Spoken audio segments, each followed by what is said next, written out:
تو شہزادی سلطانہ بھی ضد کرنے لگی کہ وہ بھی ان کے ساتھ جائیں گی۔ اسے بڑی مشکلوں سے منع کر روکا گیا۔ راستہ واقعی بہت خطرناک تھا، پھر بارشیں بھی شروع ہو گئی تھیں، اس وجہ سے ان کا سفر اور بھی دشوار ہو گیا۔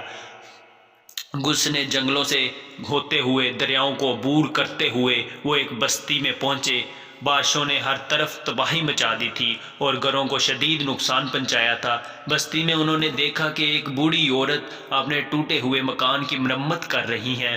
بستی کا کوئی شخص بھی اس کی مدد نہیں کر رہا تھا، کیونکہ وہ بھی اپنے اپنے مکانوں کی مرمت کے کاموں میں لگے ہوئے تھے، جو موسلا دار بارش کی وجہ سے ٹوٹ پھوٹ گئے تھے۔ اس سے بوڑھی عورت کو مٹی کی اینٹیں اور گارا خود اٹھا اٹھا کر لانا پڑ رہا تھا۔ شہزادوں کو دیکھ کر بہت افسوس ہوا۔ وہ اپنے گھوڑوں سے اترے اور بوڑھی عورت کو ایک طرف بٹھا کر اس کے گھر کی مرمت میں مصروف ہو گئے۔ وہ بوڑھی عورت ان کی ہمدردی دیکھ کر بہت خوش ہوئی اور انہیں دعائیں دینے لگی۔ شام تک بہت سارا کام ہو چکا تھا اور مکان کی تھوڑی سی مرمت باقی تھی۔ شہزادوں نے ارادہ کیا کہ باقی کام کل کریں گے۔ انہوں نے بوڑھی عورت کو اشرفیوں سے بڑی تھیلی بھی دی اور اس سے درخواست کی کہ وہ ان کے کھانے پینے کا انتظام کرے اور انہیں اپنے گھر میں رات گزارنے دے۔ بوڑھی عورت بہت غریب تھی، اشرفیاں دیکھ کر خوش ہو گئی اور ان کے ٹھہرنے کا بندوبست کر کے ان کے لیے کھانا تیار کرنے لگی۔ کھانے کے بعد اس نے شہزادوں کے بارے میں دریافت کیا کہ وہ کون ہیں اور کہاں جا رہے ہیں۔ شہزادوں نے اسے بتایا کہ وہ اس ملک کے شہزادے ہیں۔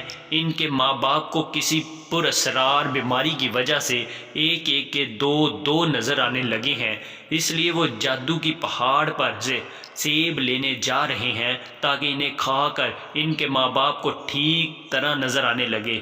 ان کی بات سن کر وہ عورت سوچ میں پڑ گئی اور کچھ دیر خاموش رہنے کے بعد بولی، شہزادے ہونے کے باوجود تم نے مجھ غریب اور بوڑھی عورت کی مدد کی۔ میں تمہاری بہت شکر گزار ہوں۔ تم تینوں بہت نیک اور رحم دل شہزادے ہو۔ میں اس جادو کے پہاڑ کے متعلق جانتی ہوں۔ اس کی خاصیت یہ ہے کہ جو بھی اس پر چڑھنے کی کوشش کرتا ہے، اس کے قدم پہاڑ پر جم جاتے ہیں۔ وہ کتنا ہی زور لگا لے، اپنے قدم آگے نہیں بڑھا سکتا، بس ایسا ہی لگتا ہے جیسے اس کے پاؤں کسی نے جگڑ لیے ہیں۔ پھر اس پر چڑھنے والے راستے پر ایک شیر بھی ہوتا ہے۔ جب اس انسان کے پاؤں پہاڑ سے چپک جاتے ہیں تو وہ شیر اس پر حملہ کر کے اسے ہڑپ کر جاتا ہے۔ یہ بات سن کر شہزادے پریشان ہو گئے۔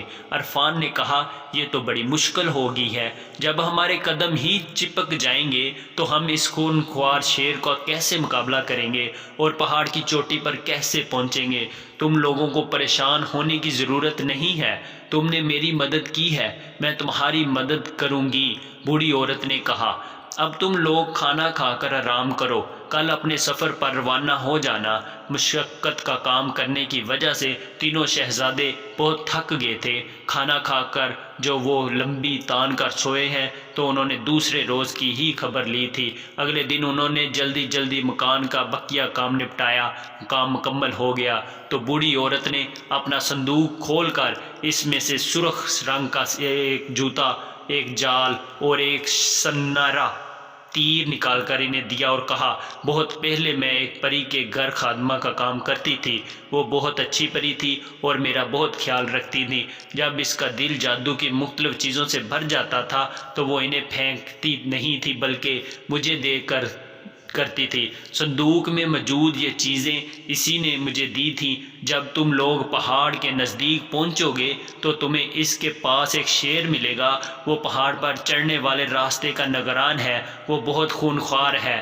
جب وہ تم پر حملہ کرنے کے لیے چپٹے تو تم اس پر یہ جادو کا جال پھینک دینا۔ یہ جال اس کو اپنی لپٹ میں لے لے گا۔ تم وہاں آسمان پر بہت بڑے بڑے خوفناک پرندے بھی دیکھو گے۔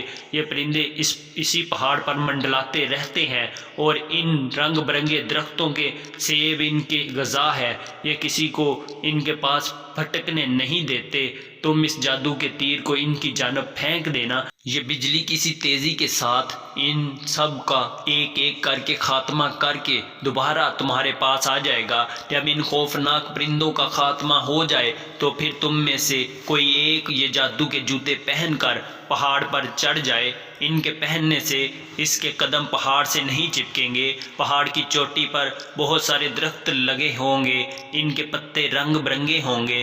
وہ سیب انہی پودوں میں لگتا ہے۔ مجھے امید نہیں کہ کوئی سیب تمہیں وہاں ملے، کیونکہ وہ پرندے انہیں چٹ کر جاتے ہیں۔ بہرحال کوشش کر لینے میں کوئی حرج نہیں۔ بوڑھی عورت کی اس بات نے انہیں تھوڑا سا پریشان کر دیا تھا کہ پرندے ان سیبوں کا صفایا کر دیتے ہیں اور ہو سکتا ہے انہیں وہاں کوئی سیب نہ ملے۔ بہرحال انہوں نے تمام چیزیں لے کر اس بوڑھی عورت کا شکریہ ادا کیا اور دوبارہ اپنے سفر پر روانہ ہو گئے۔ ان کے گھوڑے آرام کرنے کی وجہ سے تازہ دم ہو گئے تھے، اس لیے وہ جلدی ہی منزل مقصود پر پہنچ گئے۔ جیسے ہی وہ اس پراسرار پہاڑ کے نزدیک پہنچے، ان کے کانوں میں شیر کے دہاڑنے کی آواز آئی۔ پھر انہوں نے دیکھا کہ وہ ایک بہت بڑا شیر دوڑتا ہوا ان لوگوں کی جانب آ رہا ہے۔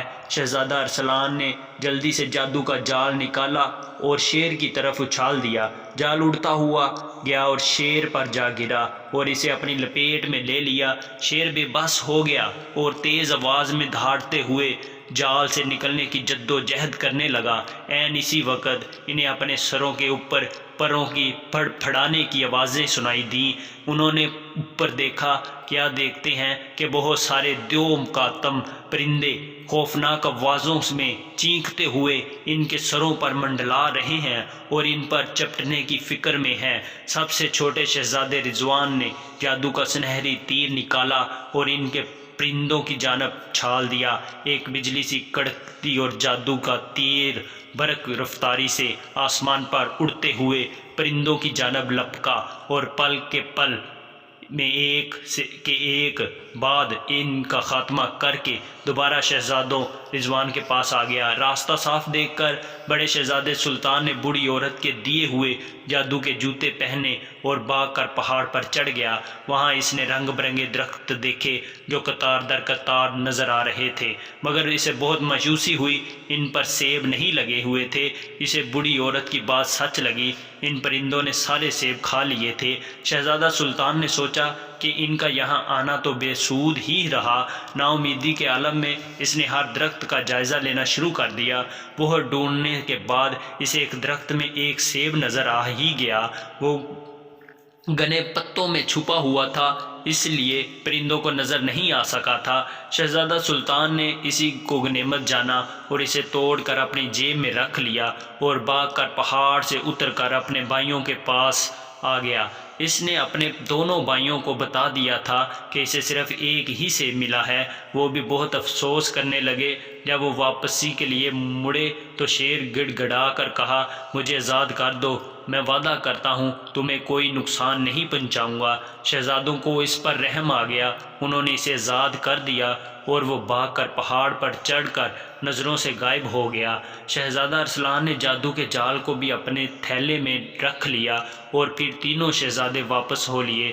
وہ سب سے بڑے بوڑھی عورت کے گھر گئے اور جوتے، تیر اور جال کو اس کے حوالے کر کے اس کا شکریہ ادا کیا۔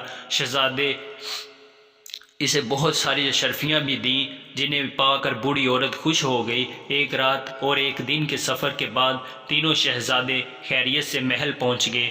ملکہ انہیں دیکھ کر خوش ہو گئیں، اس کی دونوں آنکھیں کھلی ہوئی تھیں۔ اس نے کہا، میں بہت خوش ہوں، میرے 6 کے 6 شہزادے گھر لوٹ آئے ہیں۔ بادشاہ کی ایک آنکھ بند تھی، وہ حیرت سے بولا، پیاری ملکہ ایک آنکھ بند کر کے دیکھو، شہزادے تو 3 ہی ہیں۔ ملکہ شہزادوں کے صحیح سلامت لوٹنے پر بہت خوش تھی، اسی لیے بادشاہ کی بات سن کر ہنس پڑی اور اپنی ایک آنکھ کو ہاتھ سے ڈھانپ کر شہزادوں کو دیکھنے لگی۔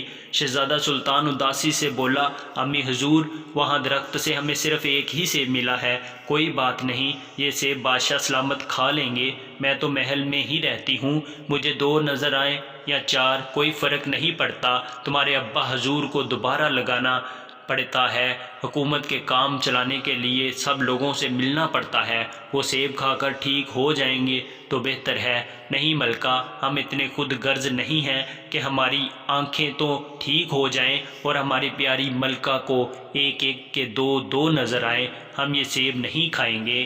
اسی وقت شہزادی سلطانہ وہاں آ گئی۔ اسے دیکھ کر ملکہ بولی، نہ آپ کی نہ میری، یہ سیب کون کھائے گا، اس کا فیصلہ ہماری بیٹی کرے گی۔ شہزادی سلطانہ کو ساری کہانی کا علم تھا اور وہ جان گئی تھی کہ اس کے بھائیوں کو صرف ایک ہی سیب ملا۔ وہ آگے بڑھی، اپنے ایک بھائی کے ہاتھ سے سیب لیا، پھر دوسرے بھائی کی کمر میں ڈھانسا ہوا خنجر نکالا اور سیب کے 2 ٹکڑے کر کے ایک بادشاہ کو اور دوسرا ملکہ کو تھما دیا۔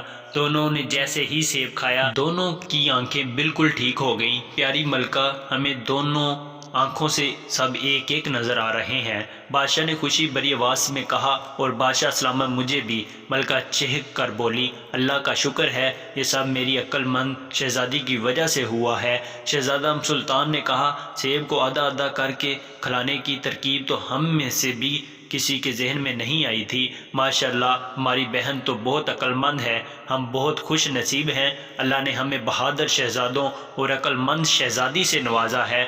بادشاہ نے کہا۔ اپنی تعریف سن کر شہزادی سلطانہ خوش ہو گئی اور شہزادہ سلطان کا ہاتھ پکڑ کر بولی، چلیں اب اسی بات پر مجھے اپنے گھوڑے پر بیٹھا کر میدان کا ایک لمبا چکر دلوا لا کر لائیں، اسی خوشی میں ہم بھی اپنی بہن کے ساتھ باہر گھومنے جائیں گے۔ شہزادہ رضوان نے شہزادہ ارسلان کو دیکھتے ہوئے ہنس کر کہا، اور پھر وہ سب باہر نکل گئے۔ بادشاہ اور ملکہ انہیں مسکرا کر جاتا ہوا دیکھنے لگی۔